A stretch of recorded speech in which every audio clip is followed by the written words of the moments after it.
Mbok mama minta tolong. Apa? Tuh, apa lampunya itu, lampu kamar ki mati. Tolong gantiin mbok Ya, ya, bentar ya, bentar ya. Tunggu.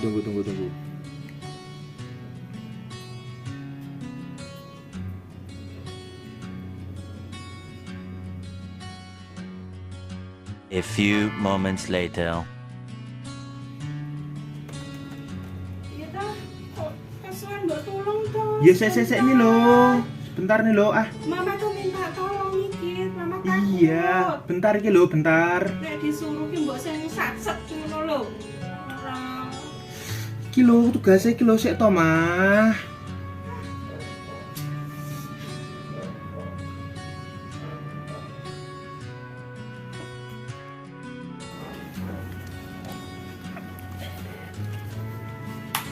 Loh, Mah, Apa? kok hidup? Ya udah lah. Kamu kelamaan loh. Ya sak isone mama. Kan ya kayak gak tugas toh. Lah kamu disuruh mama minta tolong ya rasa set ora gas-gas gitu. Ya wis lah. Ya sana, mama mau tidur.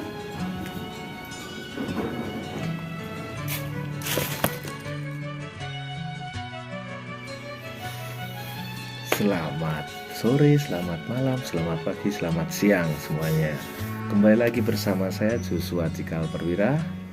Tentunya berada di channel saya sendiri, Joshua Cikal Perwira. Sekarang ini biasanya kita bahas yang agak nyeleneh-nyeleneh. Sekarang kita mau membahas yang sedikit agak berat, sedikit agak apa ya bisa dibilang ya, sedikit agak agamis. Itu agamis, tidak profan lagi. Bahasanya gitu ya. Nah, tadi kan kita sudah melihat bahwa ada contoh komunikasi antara anak dan ibu yang kurang sedikit baik, kalau entah itu dalam segi agama maupun segi sosial sendiri kan bisa dirasa kurang baik ya. Karena tema hari ini kita akan bahas tentang komunikasi dalam keluarga. Komunikasi dalam keluarga ini menjadi suatu yang sangat penting, sangat penting sekali, karena itu adalah yang menentukan kita untuk rukun atau tidaknya, berkembang atau tidaknya sebuah keluarga. Apalagi dalam keluarga Kristiani disebutkan, nanti kita akan membedah sedikit menurut dokumen gereja. Nah, kembali lagi ke permasalahan yang di awal. Tadi kita telah melihat bahwa ada contoh komunikasi yang kurang baik antara ibu dan anak. Tentu kita tidak asing dengan hal ini, pasti tidak asing lah. Karena mungkin kita juga sering mengalami, pasti juga sering mengalami. Hampir semua anak mungkin, semua anak dan semua orang tua, ibu dan bapak, ibu dan ayah, pasti sering mengalami hal ini. Satu sisi, contohnya kayak tadi, satu sisi si ibu mau cepat, kerja cepat, sedangkan si anak sedang mengerjakan tugasnya dengan segala kesibukannya. Pastilah itu mungkin ada sedikit clash. Nah, sebenarnya fenomena ini juga banyak terjadi dan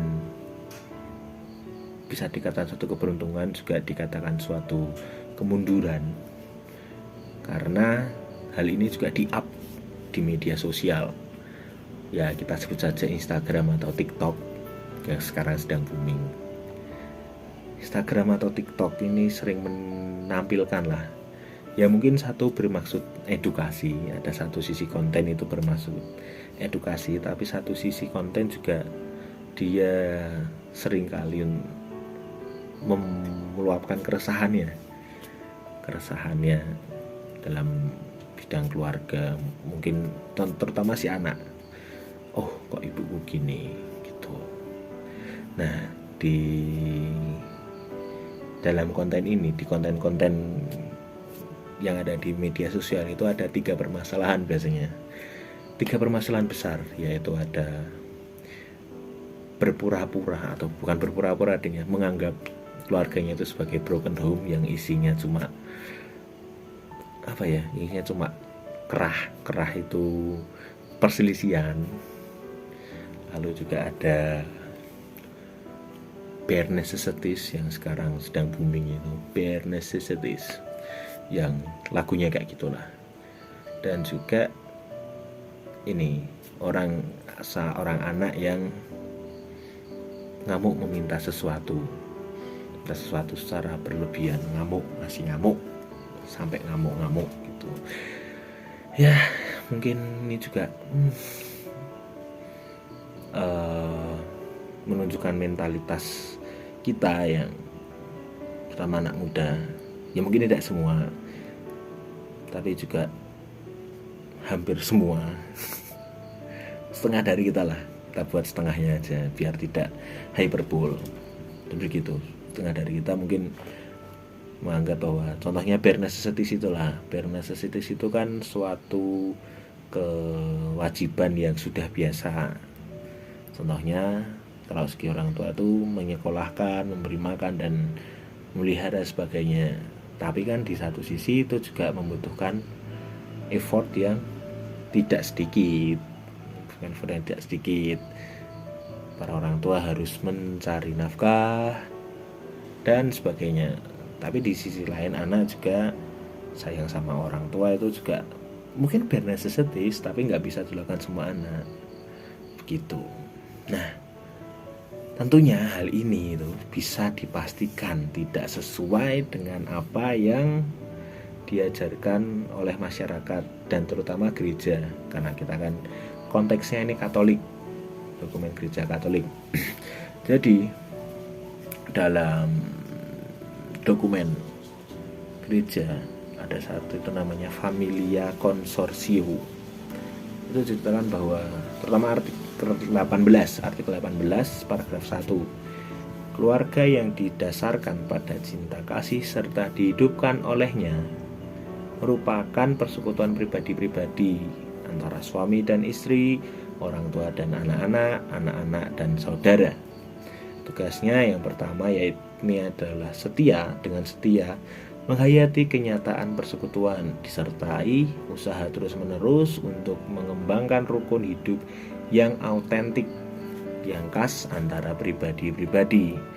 Lalu disebutkan juga di dalam artikel 18 juga di paragraf yang kedua, yaitu asas terdalam tugas itu yang tadi disebutkan di awal adalah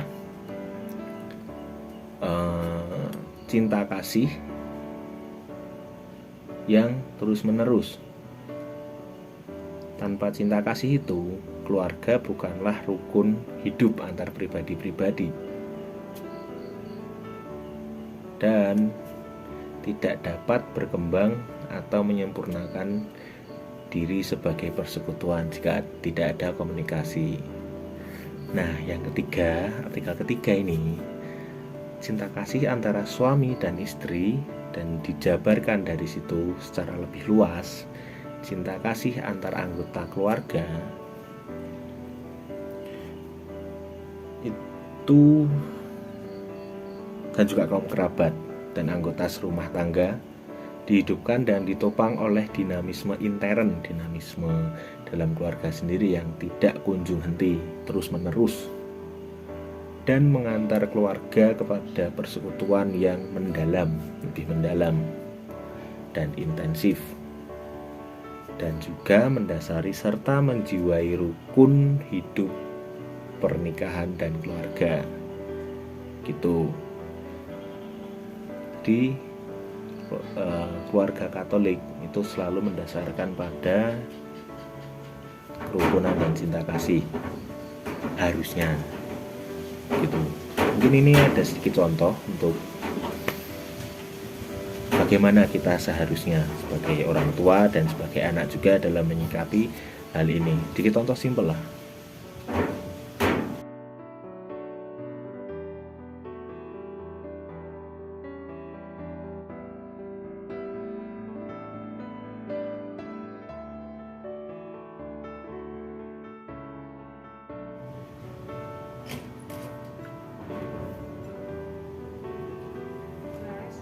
Dalam. Bu mama minta tolong. Nah, tolong apa? Itu lampu kamera mati. Oh, iya. Bis ini bentar, sak paragraf lagi yang nanggung ya. Ya. Oke.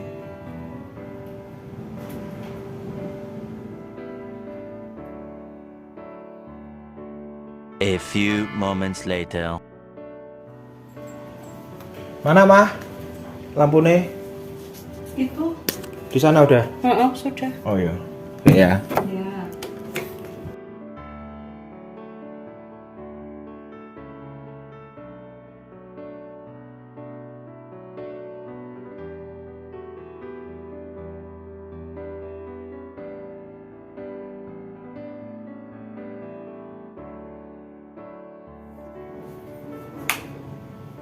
Oke. Makasih ya, Mas. Ya mah. Ya, makasih ya, Mas. Bar nugas ya mah. Selawake.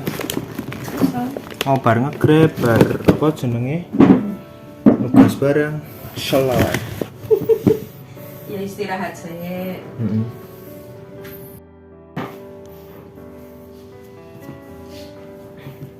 Ya, Mas. Ih. Nih. Kasih mama. Nih.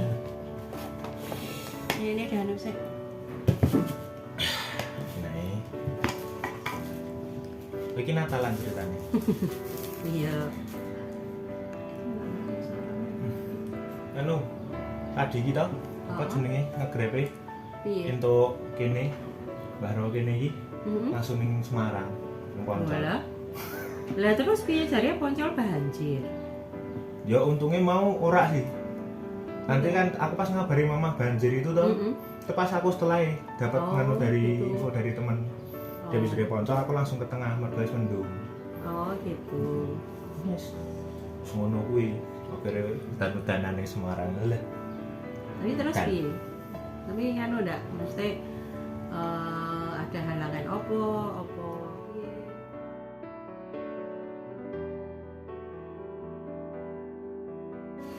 Intinya adalah komunikasi yang baik dalam keluarga harusnya didasari atas cinta kasih dan kerukunan dalam keluarga. Karena dua hal tersebut menjadi tujuan hidup berkeluarga, sehingga rahmat Allah pun juga mengalir dalam hidup keseharian kita. Nah, jadi gitu semuanya yang bisa saya ceritakan. Semoga dengan video singkat ini kita dapat mengambil makna-makna sehingga kita semakin menjadi keluarga yang sesuai dengan masyarakat sekaligus sesuai dengan ajaran-ajaran gereja gitu. Dan tidak lupa sebagai keluarga Katolik kita juga harus mengajarkan iman Katolik, ajaran-ajaran Katolik kepada anak-anak, dan juga untuk anak-anak kita juga harus mau untuk dibimbing, karena komunikasi yang baik itu menentukan sebuah kebaikan dari keluarga juga. Untuk komunikasi yang baik menjadi kunci untuk semakin kita berkembang dalam hidup beriman, hidup menggereja, sekaligus di dalam hidup masyarakat. Begitu, saya Joshua Cikal, terima kasih telah menonton. See you in the next video. Bye-bye. Shorty said she coming with a bag, with a pen, with a young, coming with a bag, with a pen, with a young, coming with a bag, with a pen, with a young, coming with a bag, with a Shorty said she coming with a bag, she saw a young nigga pull up in a Rover. Now she said she wanna come over, yeah, but I don't want no love. I just wanna make a move.